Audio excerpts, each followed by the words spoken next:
दोस्तों, मैं हूँ विजय कुमार पाल, एक लेखक। ये मेरी कुछ किताबें हैं जो इस्लाम की पोल खोलती हुई हैं।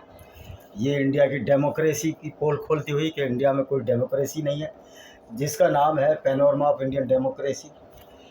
डेमोक्रेसी पैनोरमा की स्पेलिंग शायद गलत है, वो देख लेना। इन इंडियन कॉन्टेस्ट दूसरी किताब है मेरी, डिस्क्रिमिनेटेड हिंदूज भाई विजय कुमार पाल। ये किताब इस्लाम की गुंडागर्दी की पोल खोलती है, किस तरह इस्लाम एक दुनिया की खतरनाक किताब है। यह है lament of Sinjar, tears of Yazidi women. इसमें विजय कुमार पाल द्वारा लिखी किताब है। ये किताब भी इस्लाम की बुराइयों को बताती है। और मेरी 9 किताबें और हैं, वो भी आप पढ़ लेना, जिसमें जैसे आप अमेजॉन फ्लिपकार्ट कर जाएंगे वो किताबें आपको मिल जाएंगी। तो दोस्तों, आज हमारा जो विषय है, मूल विषय है कि वास्तव में क्या इस्लाम एक अच्छी विचारधारा है या वास्तव में कोई अल्लाह है। आइए इसके मूल रूप में चलते हैं। तो अल्लाह जो है, ईमान न रखने वालों को बुरा जीव मानता है। अब ये बताइए, जिसने दुनिया बनाई है, जो अपने को सर्वे सर्वा बोलता है, क्या वो सभी जीवों को जो इस्लाम में आस्था नहीं रखते बुरा मान सकता है? तो ये अल्लाह मोहम्मद का बनाया हुआ है। और ये चैप्टर 8 की आयत नंबर 55 अन अल्फाल कहती है कि अल्लाह ईमान रखने वालों को सबसे बड़ा जीव मानता है और इस प्रकार अपने आप को काफिरों का शत्रु घोषित करता है। काफिर कौन है? काफिर सारे जो गैर मुस्लिम वो काफिर हैं। ये जो चंद्रशेखर रावण भी काफिर है, मायावती भी काफिर है, जो अपने को बौद्ध मानते हैं। दलित और जब नौकरी की बात आती है, अपने को हिंदू मानकर जो धूर्त बुद्धिस्ट हैं, जो नवबौद्ध हैं, ये सारे काफिर हैं।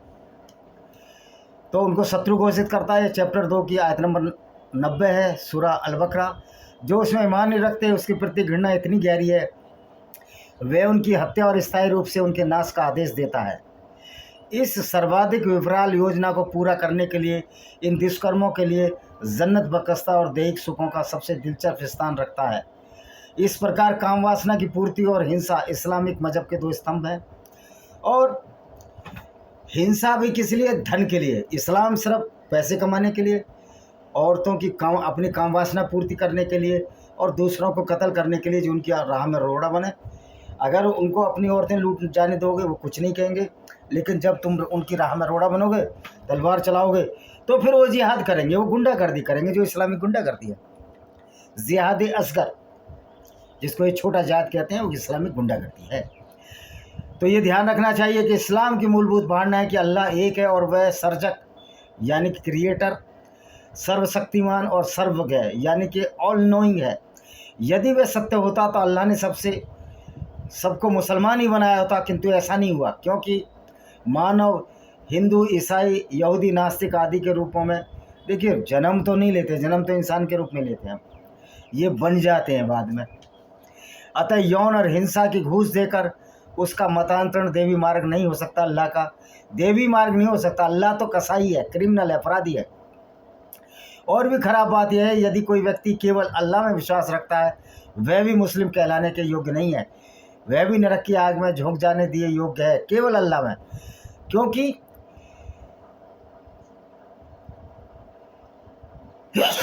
सच्चा मुसलमान बनने के लिए, जन्नत के योग्य अधिकारी बनने के लिए एक व्यक्ति को मोहम्मद का ईमान लाना अनिवार्य है, जो कि एक मूर्खता है, जो कि गुंडागर्दी है। और मोहम्मद के सारे काम देखो किसी अपराधी की तरह है। स्पष्ट है, मोहम्मद उतना ही बड़ा है जितना बड़ा अल्लाह। नहीं, अल्लाह से भी बड़ा है मोहम्मद। तो वस्तु तो अल्लाह नाम मात्र का ही सर्वे सर्वा है, किंतु मोहम्मद ही इस्लाम के पीछे का वास्तविक चालन बल है, क्योंकि वही आचरण का मानक है। और आचरण क्या है? लूटपाट, कत्ल, गैर मुस्लिम औरतों से बलात्कार, जिसका अनुसरण उनके प्रत्येक मुसलमान को भली भांति करना चाहिए। उसकी ही माध्यमिक शक्तियां हैं जो उसे जन्नत में पहुंचा सकती हैं, जहां कामुक आमोद प्रमोद के असीम साधन है। यह भी ध्यान रखना आवश्यक है, मोहम्मद सब जीवों के प्रति दयावान है, जबकि अल्लाह, यद्यपि उसे सिर्फ दयावान कहा जाता है, दोजक का सर्जक है, यानी कि जहन्नुम में भेजता है। मायावती को भी भेजेगा, चंद्रशेखर रावण को भेजेगा, जितने नीले कबूतर हैं सबको भेजेगा, जो आज मुसलमानों से मीम और भीम का समीकरण पॉलिटिकल एजेंडा चला रहे हैं। तो दोजक जिसे वो काफिरों को भर देने के लिए कृष्ण अल्लाह का व्यक्तित्व कितना परस्पर विरोधी है। एक तरफ तो दयावान है, तो दयावान किसके लिए? मुसलमानों के लिए। जो मौलाना ये कहते हैं अल्लाह बड़ा दयावान है, वो ये बताना भूल जाते हैं कि अल्लाह सिर्फ मुसलमानों के दयावान है, मोहम्मद सिर्फ मुसलमानों के लिए दयावान था। ये बताना भूल जाते हैं कि मोहम्मद की शिक्षा तो आदमी को लुटेरा अपराधी बनाती है। इस्लाम की शिक्षा से मुसलमान अपराधी क्रिमिनोलॉजी बनता है और रेपिस्ट और बलात्कारी बनता है, क्योंकि ये मोहम्मद की शिक्षा है। निर्दोष लोगों की हत्या करना, उन्हें लूटना, वह सबसे बड़ी बुराई की बात है जो कि हो सकती है। उससे भी अधिक सन्न कर देने की बात यह है कि अल्लाह ऐसे अत्याचारों को जिहाद ए असगर पवित्र युद्ध कहता है, लूट मार को कानून सम्मत और श्रेष्ठ कहता है, और ऐसे निंदित कार्यों के लिए जन्नत बख्शता है। अब ये समझिए कि जो शाहरुख खान ने जो लोगों को बेवकूफ़ बनाने की कोशिश की कि हमारे यहाँ जिहाद है, जिहाद का मतलब अपनी आत्मा की शुद्धि, उसको जिहाद अकबर कहते हैं। दो तरह का जिहाद है इस्लाम में, अपनी आत्माओं की शुद्धि करना जो कि बड़ा जिहाद, जिहाद असगर यानी छोटा जिहाद जिसमें गैर मुस्लिमों को कत्ल करना, उनकी औरतों को लूटना, उनके साथ बलात्कार करना। अब ये बताइए कि जो छोटा जिहाद जब तक है, गैर मुस्लिम की औरतों को लूट रहे हो, उनके काफिले लूट रहे, 20% ईसाई मोहम्मद रखता था, तो जिहाद अकबर बड़ा जिहाद कैसे सफल हो सकता है? आपकी आत्मा की शुद्धि कैसे हो सकती है? तो मोहम्मद एक कन्फ्यूज्ड आदमी था, उसमें दिमाग तो था ही नहीं, अनपढ़ आदमी था, और उस अनपढ़ आदमी के पीछे इतने मुसलमान बेवकूफ़ बन रहे हैं कि जिसकी कोई हद नहीं, बिल्कुल ब्रेन वॉश हो चुका है, पागल हो चुके हैं।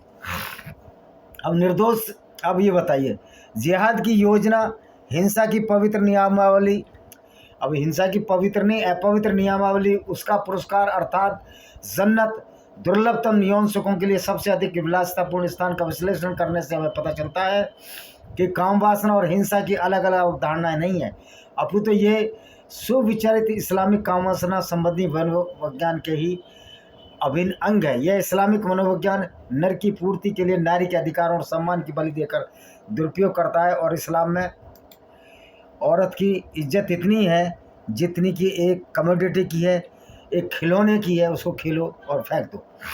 जो भी कोई ईश्वर अपने अनुयायी बनाने हेतु काम वासना की पूर्ति और हिंसा का मार्ग नहीं अपनाएगा, कोई भी सनातन वैदिक धर्म में भी साफ साफ लिखा है कि हिंसा नहीं करनी चाहिए, जीवों के प्रति हिंसा मत करो।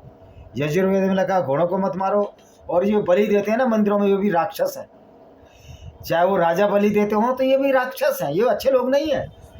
और राजा तो सबसे बड़े लुटेरे थे जो आपकी प्रजा का धन लूटकर उनकी औरतों के साथ बलात्कार किया करते थे। वो भी मोहम्मद ही करता था, लेकिन मोहम्मद तो एक प्रॉफिट था ना, वो तो अल्लाह का भेजा था, उसको तो ऐसे कर्म नहीं करने चाहिए थे। जो देवत पैगंबर की अवधारणा के प्रति घातक होने का कारण ये इस निंदा है, तो यह केवल अरब साम्राज्य बनाने के लिए मोहम्मदी योजना थी, कोई इस निंदा नहीं है। अगर मोहम्मद लुटेरा है तो लुटेरा है, स्वीकार करना पड़ेगा। इस्लामिक यौन विज्ञान एक नवीन अनुसंधान हो सकता है, क्योंकि इस पर पहली बार इस पुस्तक में चर्चा कर दी है। हमने जो पुस्तक लिखी है, कौन सी पुस्तक लिखी है? डिस्क्रिमिनेटेड हिंदूज लिखी है, इन्वेडर्स एंड हिडन फैक्ट लिखी है, ब्लैक डॉट्स ऑफ टेररिज्म लिखी है, विनेमस fangs of cobra by Vijay Kumar पाली। हमने 8-10 पुस्तकें लिखी हैं, इनको लीजिए, अमेजॉन फ्लिपकार्ट पर उपलब्ध है। इस सत्य की स्थापना के लिए मैंने उन्हीं सभी संदर्भों को नहीं लिया है जिन्हें गलत अर्थ लगाया जाए, जो हमने किताब में लिखी है। चूँकि इस शोध जांच का प्रयोजन झूठ को जमाना नहीं, अपितु जनहित साधना और लोगों को बताना है कि इस्लाम किस तरह का है। तो आशा है कि मुस्लिम विद्वान कुरान की आयतों पर अमल करेंगे, जिसमें ये कहा गया है कि सत्य का बल प्रयोग के बजाय तर्क द्वारा समर्थन किया जाना चाहिए। इस परियोजना में देखिए अब ये किस तरह का है, आगे बढ़ते हैं। ये क्या कहता है अब, ये इस्लाम की तुमको गंदगियां बताएंगे। इस्लाम में यौन मनोविज्ञान की धारणा, इस्लाम का संदेश का यदि ध्यानपूर्वक विश्लेषण किया जाए, यह विषय यौन विज्ञान का नूतन सिद्धांत है जो कि दैनिक भोग और विवेकहीन हिंसा, दो स्तंभों पर आधारित है। इस्लाम में हिंसा है, हिंदू समझते नहीं, इस्लाम की तारीफ करते हैं। ऐसे मूर्खों को मैं क्या कहूँ जो सत्तू पीकर सोए हुए हैं। यह सिद्धांत उस अल्लाह के नाम पर होता है जो सर्वाधिक दयालु और सर्वोच्च निर्णायक होने का दावा करता है। यद्यपि यह मजहब इन्हीं स्तंभों के बिना खड़ा नहीं हो सकता। लूटपाट, गुंडागर्दी, कत्लो गारत, गैर मुस्लिम औरतों के साथ बलात्कार, ये इस्लाम के अंग है। इनमें बड़ी चतुराई से देवी अवधारणा में छिपा दिया गया। अल्लाह के नाम पर सारी गुंडागर्दी इस्लाम में हुई और मोहम्मद ने शुरू की। इस्लाम की मूर्खता को बौद्धिकता पर कसौटी पर कसते ही इसकी चमक दमक समाप्त हो जाती है। इस सत्य को दिखाने के लिए दो विश्वव्यापी किंवदंतियां हैं, यूनानी और बाइबिल का हम वर्णन करेंगे, जिन्होंने इस्लाम में नारी का लैंगिक स्तर निर्धारित किया गया है तथा नारी के शरीर आकर्षण का लोगों को हिंसा की तथा कथित पवित्र अवधारणा जिहाद के लिए उकसाने, लूटपाट करने और गैर इस्लामिक समाजों को उत्पीड़ित और पंगु बनाने के लिए प्रयोग किया गया है।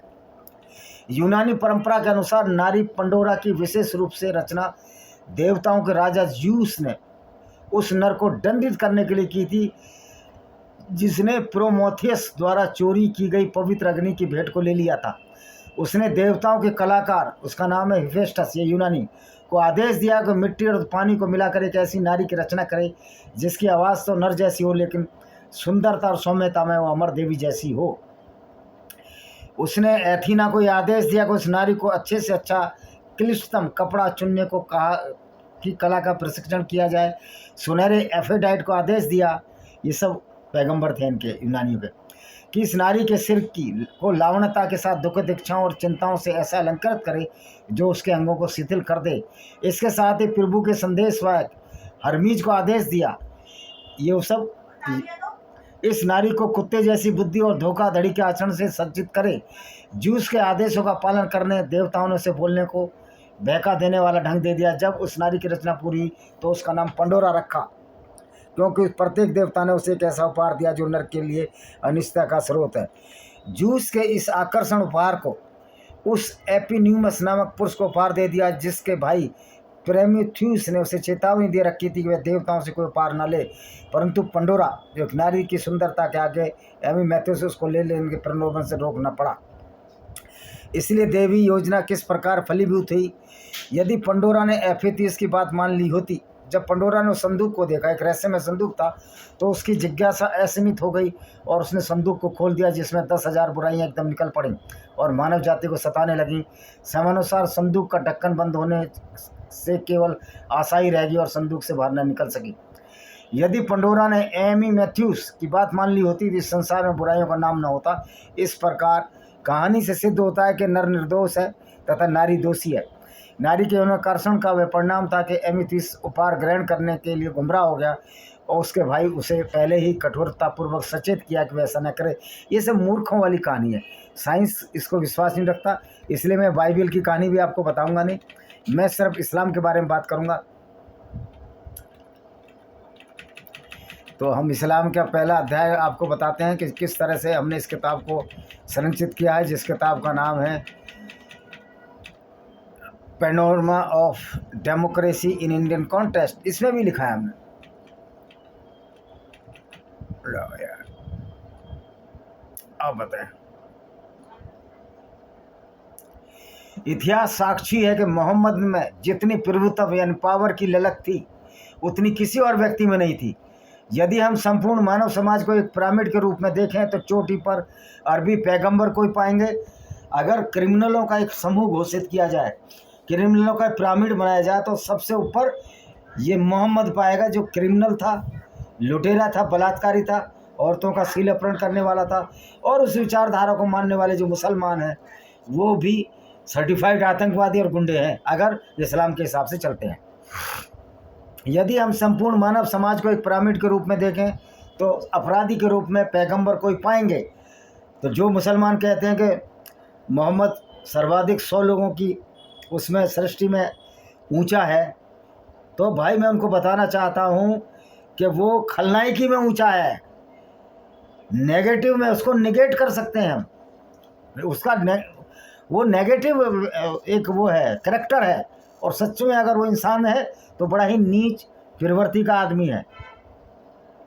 उन्होंने मानव जाति के लिए, आचरण के लिए स्वयं को देवी मानक, मतलब मेरे में एक ताकत है, मेरे में पैगंबरी ताकत के रूप में प्रस्तुत किया, जिसका तात्पर्य है कि सभी को उसके अनुसार सोचना और अनुभव करना चाहिए, उनके अनुसार ही खाना और पीना चाहिए, और सभी कानून जो उन्होंने अल्लाह के नाम पर बनाए हैं उनकी अपनी सुविधा के अनुकूल ही हैं। केवल अल्लाह में विश्वास का कोई महत्व नहीं है। इसे देवी कृपा और जन्नत तब तक नहीं होगी जब तक इस लुटेरे मोहम्मद में विश्वास न किया जाए। ये एक ऐसा बिचौलिया है, दलाल था, जिसने झूठ का अल्लाह बनाया और उसका दलाल बैठा और मानवता को नष्ट कर दिया। कयामत के दिन उसका शब्द ही उसका निर्णय करेगा कौन जन्नत में जाएगा और कौन दोजख में। इतना ही नहीं, अल्लाह और उसके फरिश्ते भी मोहम्मद की पूजा करते हैं। इसी से मोहम्मद की जो पावर की ललक की तीव्रता सिद्ध होती है। यीशु मसीह भी यहोवा गॉड की पूजा करते हुए पाए गए थे, लेकिन अल्लाह और उसके फरिश्ते तो मोहम्मद की पूजा करते हैं। इस प्रकार की स्थिति से जो मनुष्य और अल्लाह दोनों को पकड़ से परे है, यानी कि जो गैर मुस्लिम है, अर्जन के लिए धैर्य, आयोजना और शक्ति की आवश्यकता है। पैगंबर को ये सभी मिले थे। उन्हें इन सबको असामान्य पूर्व सफलतापूर्व संचालित करने की योग्यता भी मिली थी। तो अब इस्लाम अब साम्राज्यवाद में है। इनको दोहराने की आवश्यकता नहीं, केवल इतना ही कहना है कि पैगंबर ने सुनिश्चित कर लिया था उसका राष्ट्र एक अजय सैनिक शक्ति बने, ताकि एक ऐसा शक्तिशाली साम्राज्य बन जाए जो कि प्रधानतः उसकी व्यक्तिगत पवित्रता और शिक्षा की पुण्यता पर टिका हो। और उसकी व्यक्तिगत पवित्रता तो ये थी, वो लुटेरा भी था, बलात्कारी भी था, कातिल भी था, हत्यारा भी था, और धन लेकर उसमें रंगदारी भी वसूल करता था। 20% हिस्सा पैगंबर का होता था, इनकी किताब में। यातना, अत्याचार और उत्पीड़न की प्रचंड खुराक देख सकने में सिद्ध एक अति शक्ति संपन्न और निडर सेना निर्माण द्वारा अरब साम्राज्य स्थापना के उद्देश्य की पूर्ति के लिए पैगंबर ने पुरुषों को आकर्षित करने के लिए कामोत्तेजना को सबसे आकर्षक बल के रूप में प्रयोग किया। इसलिए वो औरतें बांटता था, वो औरतों का दलाल था। तथापि वे यह समझकर कि पुरुषों का आह्लाद सिर्फ शारीरिक भोग तक सीमित नहीं रहता, तो उन्होंने अपील की कि आकर्षण का क्षेत्र विस्तृत करें। जिहाद यानी कि इस्लामिक गुंडागर्दी का अन्वेषण किया, जिससे पवित्र सैनिक, यानी कि पवित्र हैं, हालांकि काम पवित्र करते हैं, मुजाहिदों को ने सिर्फ स्त्रियों और लड़कों की ही प्रभुत्व मात्रा की पूर्ति हो, लड़के लौंडियाबाजी, लेस्बियन, गे, सारा, बल्कि गैर मुस्लिमों को लूटने उसकी हत्या की कानूनी रूप दे दिया। तो इस प्रकार अल्लाह को प्रसन्न करने का एक सबसे अच्छा रास्ता बन गया। यह पैगंबर की शतरंजी चाल थी, जिसके द्वारा उसके अनुयायी के मस्तिष्कों में एक जबरदस्त विश्वास पैदा हो गया कि लूटपाट, हत्या, बलात्कार तथा वर्णातीत दुख दर्द फैलाना, बच्चों को अनाथ, स्त्रियों को विधवा करना, उनके साथ बलात्कार करना रूप में इस्लाम का सर्वोच्च कार्य है, जिसके द्वारा जन्नत के द्वार खुलने की पूरी गारंटी है। माना कि मोहम्मद के पहले भी बड़े बड़े विजेता हुए, परंतु किसी ने ऐसे अत्याचारों की पवित्रता और दर्जा नहीं दिया जिसके बदले में आशीष, मंगल कामना एवं आनंद मिले। मस्तिष्कों की सफाई यानी ब्रेन वॉश की शक्ति जो कि पैगंबर मोहम्मद के पास थी, वह न केवल भारी मात्रा में थी बल्कि सदैव रहने वाली थी, क्योंकि दोनों ही कार्यों में 14 शताब्दियाँ बीत जाने के बाद अभी भी उसी मजबूती से चल रही हैं। जब तक मूर्ख रहेंगे इस्लाम रहेगा। निष्ठुर, निर्दयी, नीरस, निर्दयी लोग ही युद्ध जीतते हैं। पुरुषहीन लोग तो रक्त देखकर ही बेहोश आ जाते हैं। पैगंबर बहुत ही गहरी दृष्टि रखता था, उससे उन्हें इस मनोवैज्ञानिक तंत्र को बनाने की क्षमता थी, जिसमें से स्त्री का आकर्षण बनाओ, पूर्वोक्त की प्राप्ति को, फिर चाहे वो प्रेम हो या घृणा हो, न्याय हो, अन्याय हो, जो उसको पावर की ललक के आगे स्थापित आचार संहिता महत्वहीन होने जाती है। सही मायने में तो मोहम्मद के लिए कोई आचार संहिता मायने नहीं रखती और मुसलमानों के लिए कोई आचार संहिता मायने नहीं रखती। वो एक झूठे अल्लाह और नकली पैगंबर के, और जो अत्याचारी था, बलात्कारी था, लुटेरा था, जिसकी कोई सीमाएं नहीं थी, जिसका आचरण मर्यादित आचरण था, अनकंट्रोल्ड आचरण था, उसको ही पैगंबर मानते हैं। इसलिए पैगंबर मोहम्मद को पुरुषों का दर्जा स्त्रियों के दर्जे की अपेक्षा ऊंचा रखना पड़ा, क्योंकि स्त्री तो नरक में मिलती है मोहम्मद के हिसाब से। अतः उन्होंने एक ऐसी योजना की खोज निकाली जिसमें काम पिपासा की तृप्ति पुरुष के आदेश अनुसार हो, जिसमें पुरुष को तानाशाही के अधिकार से सज्जित किया और स्त्री को कामुकता का सिर्फ खिलौना बना दिया। पुरुष को कानूनी रूप से व्यक्तिगत वैश्यालयों की स्थापना का अधिकार दे दिया, जिनका नाम हरम रख दिया। विलासतापूर्ण दुष्टता के इन घरों को न केवल परम दयालु अल्लाह की पूर्ण स्वीकृति थी, बल्कि वे ही मुक्ति के एकमात्र उपाय भी थे। क्योंकि जन्नत में प्रवेश पाने के लिए, जन्नत मतलब स्वर्ग, प्रवेश पाने के लिए मुसलमान अल्लाह मोहम्मद के आदेशों का पालन करता है। ऐसी जन्नत जहाँ पर परम सुंदरी 72 हूरें और लड़के रहते हैं, जो काम पिपासा की शांति के अब अद्भुत स्रोत हैं। यद्यपि स्त्री के आकर्षण बनाम प्रभुत्व की ललक मोहम्मद का उद्देश्य सफल करने के लिए एक प्रभावी योजना थी, परंतु इसको अरब में लागू करना एक कठिन कार्य था, क्योंकि अरब की भूमि में मात्र सत्तात्मक पद्धति थी जिसमें माताओं और दादियों को बहुत अधिकार थे, वे आदर की दृष्टि से देखी जाती थी।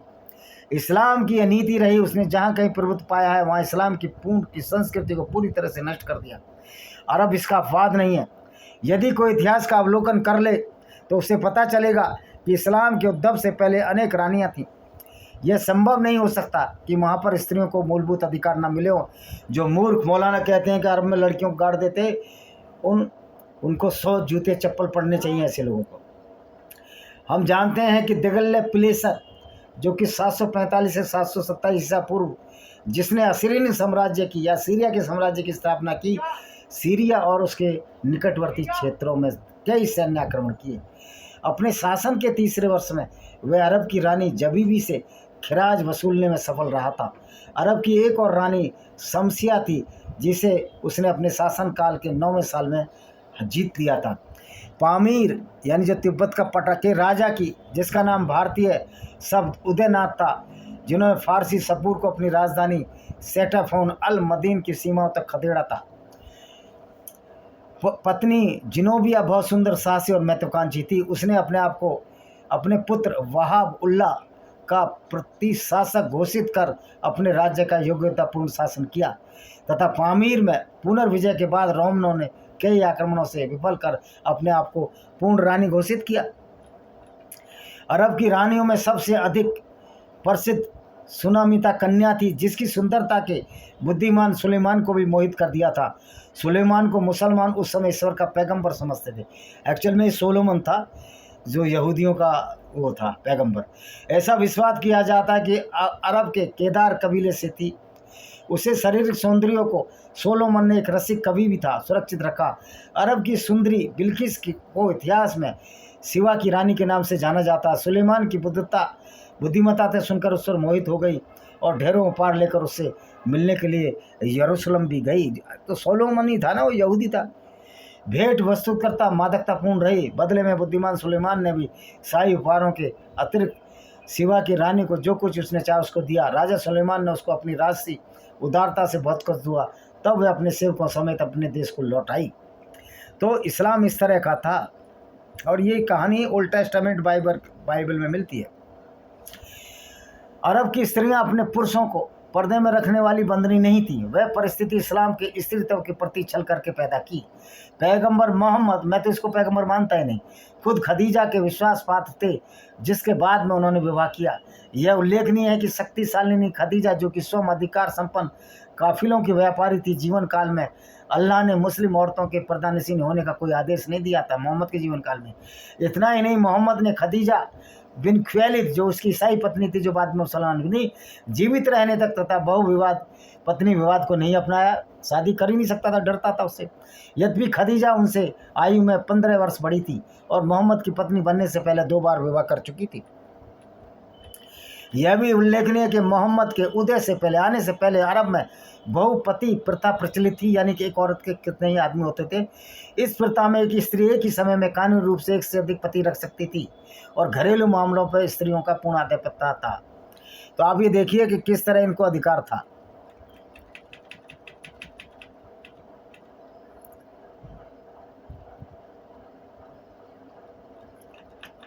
तो इस्लाम में गंदगी क्या फैलाई?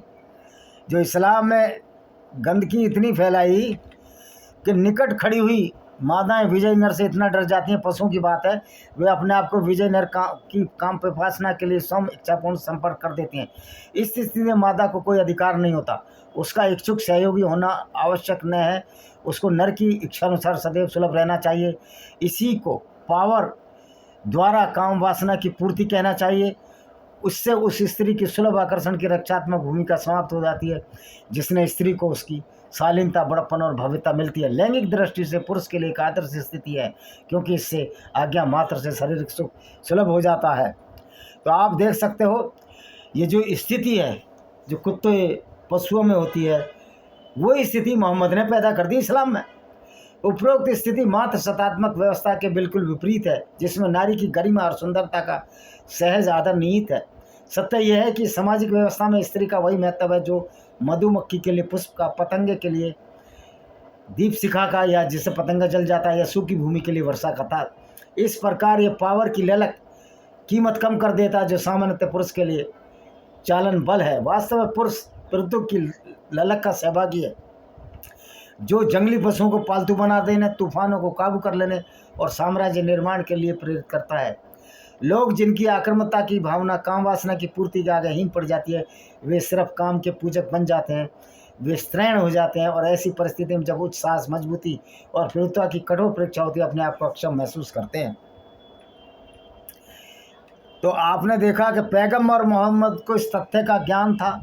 उसने खदीजा से विवाह ने, जिसमें खदीजा प्रत्यक्ष रूप से प्रभुत्वशाली थी, पैगंबर को पुरुष की प्रभुत्ता की ललक का अधिक बोध कराया होगा, क्योंकि खदीजा इसको डांटती थी। खदीजा नौकर का नौकर था ये। इस प्रकार उसने प्रभुत्व की ललक और स्त्री के काम वर्षण की सैद्धांतिक नीति गढ़ डाली, जिससे एक वास्तविक शक्तिशाली संघातिक कंपनमान राष्ट्र का निर्माण हो सके और एक साम्राज्य बन सके। इस प्रकार उन्होंने इस मजहबी गुंडागर्दी, जिसको इस्लाम के नाम से जानते हैं, कामोपभोग और केंद्रीय भूमिका प्रदान की। पुरुष को सभी अधिकार प्राप्त रखे और स्त्री को सभी प्रकार के बंधनों का भार ढोना था। स्त्री को बलात्कार से सुसज्जित होना था। पुरुष अपनी इच्छा अनुसार जितनी चाहे पत्नी और अकेला रख सकता है। एक सच्चा मुसलमान ही जन्नत में प्रवेश करने का अधिकारी है, जहाँ काम वासना की पूर्ति के लिए चुनिंदा साधन उपलब्ध हैं। पवित्र और द्रुत गति से स्वर्गीय गुणों के प्राप्त करने का मार्ग जिहाद है, जबकि ये सब मूर्खता है, पागलपन है। जो गैर मुसलमानों की मारकाट, हत्या, नरसंहार को इतना पवित्र बना देता है। यदि युद्ध में जीवित बच गया तो मुजाहिद लड़ाकू को लूट का माल मिलता था, साथ साथ अल्लाह की दया से कामनियाँ भी मिलती थी, औरतें भी मिलती थीं, और युद्ध में मारा गया सीधा जन्नत जाएगा, जहाँ कम से कम 72 हूरें अपने हस्पर शरीरों से उसके प्रति समर्पित होने को बेसब्री से प्रतीक्षा कर रही होंगी।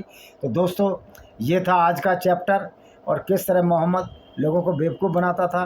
अब हम इसको कल बताएंगे कि मोहम्मद का जो कार्य था, वो कार्य एक मूर्खतापूर्ण कार्य था। वो एक ऐसा कार्य था जिसने इस्लाम के लोगों मानने वालों में पशुता और क्रूरता भर दी, और औरत को सर्वभोगी बना दिया, और गैर मुस्लिमों को कत्ल गारत का आदेश दिया।